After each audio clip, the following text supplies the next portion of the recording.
కాశీబుగ్గ ఆలయంలో తొక్కిసలాట ఘటనపై మంత్రి నారా లోకేష్ స్పందించారు.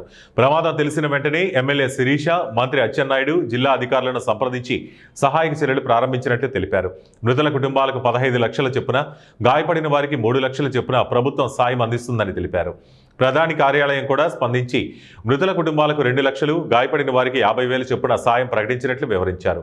మృతుల్లో 3 టీడీపీ కార్యకర్తలు ఉన్నారని, పార్టీ బీమా పథకం ద్వారా వారికి 5 లక్షల అదనపు సహాయం అందిస్తామని లోకేష్ తెలిపారు.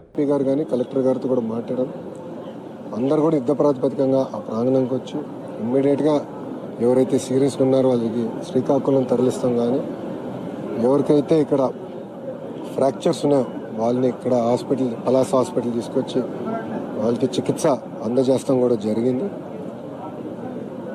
గౌరవ ముఖ్యమంత్రి గారు ఈ ఘటన జరిగే సమయానికి హెలికాప్టర్లో ఉన్నారు. కదిరికి ఆయన 1వ తారీఖు పెన్షన్ కార్యక్రమానికి వెళ్తున్నారు. కరెక్ట్గా 12 గంటల 50 నిమిషాలకి సుమారుగా ఆయన హెలికాప్టర్కి ల్యాండ్ అయిన వెంటనే మేము ఆయనతో మాట్లాడటం జరిగింది. అప్పటి నుంచి ఇప్పటి వరకు కూడా అంటే ఫోన్ చేసి ఏం జరిగింది, ఎలా ఉన్నా మొత్తం తెలుసుకుంటాం జరిగింది. గౌరవ ముఖ్యమంత్రి గారి ఆదేశాల మేరకు చనిపోయిన ప్రతి కుటుంబానికి 15 లక్షల రూపాయలు ప్రభుత్వం తరపున ఆర్థిక సహాయం అందిస్తాం జరుగుతుంది.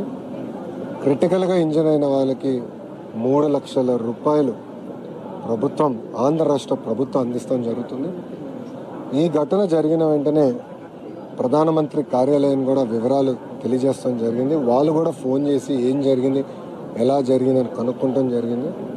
గౌరవ ప్రధానమంత్రి గారు కూడా చనిపోయిన వారికి 2 లక్షల రూపాయలు, క్రిటికల్గా ఇంజర్ అయిన వాళ్ళకి 50,000 రూపాయలు కేంద్ర ప్రభుత్వం నుంచి కూడా సహాయం అందిస్తాం కూడా జరుగుతుంది.